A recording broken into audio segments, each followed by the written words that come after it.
കൊല്ലം അഞ്ചലിൽ കുപ്രസിദ്ധ rubber sheet മോഷ്ടാവ് പിടിയിൽ. പത്തനംതിട്ട ചിറ്റാർ പടണിപ്പാറ സ്വദേശി ജയകുമാറാണ് പോലീസിന്റെ പിടിയിലായത്. കടയ്ക്കൽ അഞ്ചൽ ഭാഗങ്ങളിലെ വീടുകളിൽ നിന്ന് സ്ഥിരമായി ഓട്ടോറിക്ഷയിലെത്തി റബ്ബർ ഷീറ്റുകൾ മോഷ്ടിച്ചു കൊണ്ടുപോകുന്ന പൊതുശല്യമായ മോഷ്ടാവാണ് പിടിയിലായത്.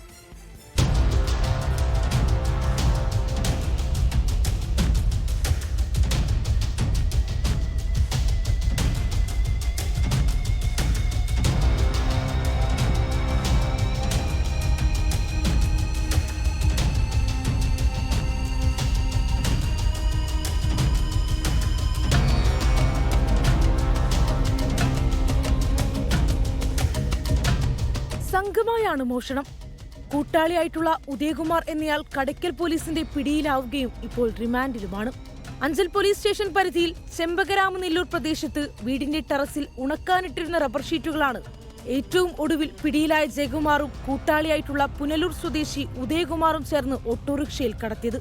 മറ്റൊരു മോഷണത്തിനുള്ള ശ്രമം നടത്തുന്നതിനിടയിലാണ് ഉദയകുമാർ കടയ്ക്കൽ പോലീസിന്റെ പിടിയിലായത്. കടയ്ക്കൽ പോലീസ് ഉദയകുമാറിനെ ചോദ്യം ചെയ്തപ്പോഴാണ് ജയകുമാറും താനും ചേർന്നാണ് മോഷണങ്ങൾ നടത്തിയതെന്ന് മൊഴി നൽകിയത്. അഞ്ചൽ പോലീസ് പ്രത്യേക സംഘം രൂപീകരിച്ച് അന്വേഷണം നടത്തി വരുന്നതിനിടയിൽ ജയകുമാർ മാവേലിക്കരയിൽ ഒളിവിൽ താമസിക്കുന്ന വിവരം പോലീസിന് ലഭിച്ചു.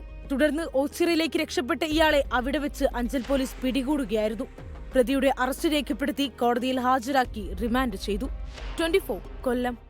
ലോകത്തെവിടെയായാലും ഏത് സമയത്തും 24 വാർത്തകളും ഓഗ്മെന്റഡ് റിയാലിറ്റി പാക്കേജുകളും എക്സ്പ്ലെയിനറുകളും വിശദമായി കാണാൻ ഞങ്ങളുടെ യൂട്യൂബ് ചാനൽ നിങ്ങൾക്ക് സബ്സ്ക്രൈബ് ചെയ്യാം.